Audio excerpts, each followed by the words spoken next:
Bretagne 5 matin, Stéphane Hamon. Bonjour Iwan Letlèche. Bonjour Stéphane. Je vois que vous avez changé de tenue vestimentaire. Votre t-shirt emblématique s'est recouvert d'un pull. Voilà votre petite laine du jour. Bah oui, c'est l'hiver, alors on met des petits pulls, mais de toute façon, pour assurer nos auditeurs, le studio est parfaitement isolé et du coup pas besoin de le chauffer, donc pas de problème énergétique ni climatique à cause de Bretagne 5. Voilà. Alors faites comme nous, soyez respectueux de la planète. Eh bien c'est promis Iwan Letlèche, le message est passé. Puis bientôt il y aura un second studio qui est en cours de peinture. Voilà, on l'inaugurera bientôt, c'est promis. Aujourd'hui on va parler d'un sujet, j'allais dire on ne peut plus important, qui n'est pas arrivé un soir d'hiver justement dans une gare et à la descente du train de ne pas pouvoir se rendre là où il doit aller parce qu'il n'y a pas de correspondance routière. Et bien justement aujourd'hui les correspondances routières à l'arrivée des trains.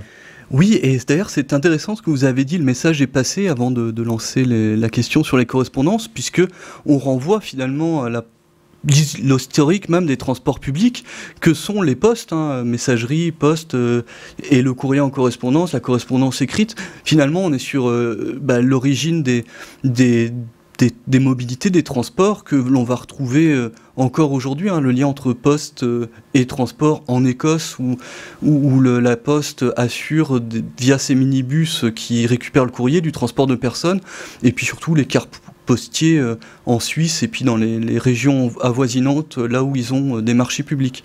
Donc c'est vrai que cette question, ce lien est très heureux. Je vous en félicite Stéphane. Merci. Après, pour en revenir effectivement à la question des correspondances, en fait c'est Bruno Revelli que j'avais rencontré au congrès de l'Union géographique internationale à Paris en juillet dernier pour parler d'un sujet qui vous tient à cœur, Stéphane, celui des trains de nuit qui, à l'époque, desservaient déjà sa belle région du sud-ouest et notamment l'Occitanie. Donc justement, il venait parler de la question des correspondances entre les bus urbains ou les cars ex-départementaux, donc régionaux du réseau LIO en Occitanie à l'arrivée des trains de nuit. Alors, on va pas parler des trains de nuit en Bretagne puisqu'il n'y a qu'un train qui roule la nuit et qui dessert la Bretagne par semaine. C'est le Paris-Brest du dimanche soir qui part à minuit et quelques minutes et qui ensuite file sur Saint-Brieuc et amène les militaires jusqu'à leur garnison à Brest. Mais les militaires et pas que. Donc côté pratique quand même de ce train-là, en plus, et là on est dans un sujet de saison, des trains qui partent le soir et qui arrivent le lendemain matin dans les stations de sport d'hiver, mais qui sont aussi des TGV et pas des vrais trains de nuit. Donc en Bretagne, on est plutôt sur la question du TGV, et c'est vrai que plutôt qu'une explication, c'était plutôt un regret et un argumentaire de pourquoi il faudrait que les choses changent, puisque pour faire simple, en Bretagne, on a, alors hors Rennes et Nantes, où le métro et le tramway circulent tous les jours et l'offre de TGV est plus importante, on a, pour faire simple, une petite vingtaine de TGV qui quittent Paris et arrivent à Brest, à Saint-Malo ou à Quimper, et autant qui en partent. Donc on est au total à une quarantaine de trains qui desservent la Bretagne chaque jour. Le dimanche, c'est un jour de week-end, mais c'est aussi le jour où les étudiants et pas que rentrent de chez eux et rejoignent un lieu de travail. Donc on est aussi sur un jour de pointe du dimanche soir. Donc le phénomène week-end est compensé par le phénomène fin de week-end. Et le dimanche, on est dans la plupart des villes bretonnes sur des journées sans transport en commun. Des journées sans transport en commun ou avec peu de transport en commun. Si vous prenez Quimper par exemple, vous avez 2 lignes qui circulent mais avec très faible fréquence, plus une qui va assurer 2 allers-retours par jour pour tous les quartiers qui ne seraient pas desservis par les deux principales lignes. Donc une ligne qui est vraiment peu pratique et plutôt là pour symbolique pour le pauvre étudiant qui aurait sa valise à transporter. Si vous prenez Saint-Brieuc, on est à peu près pareil, les lignes DF, elles sont pas très nombreuses. Si vous prenez certaines lignes, il n'y a même pas de bus dans certaines villes, donc c'est assez simple. Et les cars interurbains, on est à peu près pareil.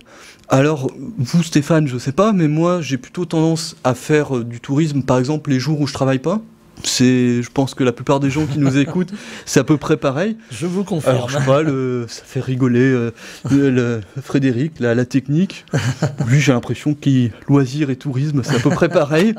Mais lui, de toute façon, il n'est pas concerné par ces questions de correspondance parce que c'est un très bon exemple, puisque à l'arrivée de son train en gare d'Iffignac, il n'y a pas de car, justement. Donc, lui, c'est même pas forcément que le dimanche que la problématique se pose. Mais justement, c'est le dimanche qu'on pourrait tenter d'aller se balader. Et c'est le dimanche où on pourrait aussi avoir besoin de cars ou de bus pour des raisons de loisirs.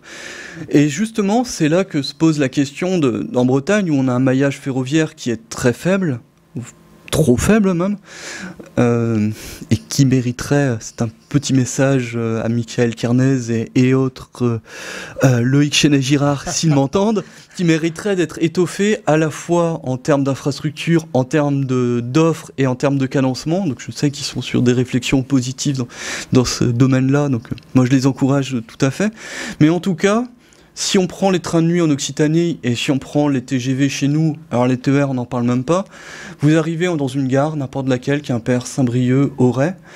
Globalement, vous regardez le départ des bus urbains, des bus interurbains, vous en avez peu ou vous en avez pas. Donc en gros, le message aussi qui est véhiculé, c'est le message de dire aux personnes qui voudraient prendre le train, le prenez pas parce qu'ensuite vous pouvez pas. Ou le message aux personnes qui voudraient faire du tourisme en Bretagne, et il n'y a pas de tourisme en Bretagne, on sait bien, ne venez pas pour le week-end. C'est le message aussi qu'on renvoie aux Parisiens, ne venez pas en Bretagne en week-end, vous allez être bloqué en gare de Saint-Brieuc, vous irez jamais à Binic, vous irez jamais à Saint-Quay-Portriure. Si peut-être, vous pourrez, mais vous pourrez jamais rentrer. Donc le trajet retour, ce sera un trajet galère. Vous serez bloqué au Rosaire, vous serez bloqué à Sainte-Marine, vous serez bloqué à Cancale. Et en fait, le message qui est véhiculé, c'est un message négatif de personnes qui vont revenir en restant sur une galère. Et je vous incite à aller voir sur les sites Facebook, par exemple, les pages Facebook des stations balnéaires.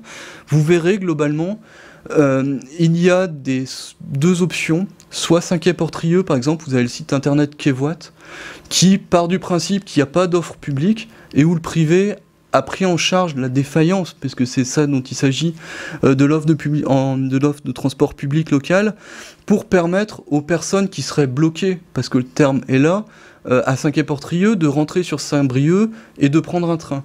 Et puis vous avez des communes...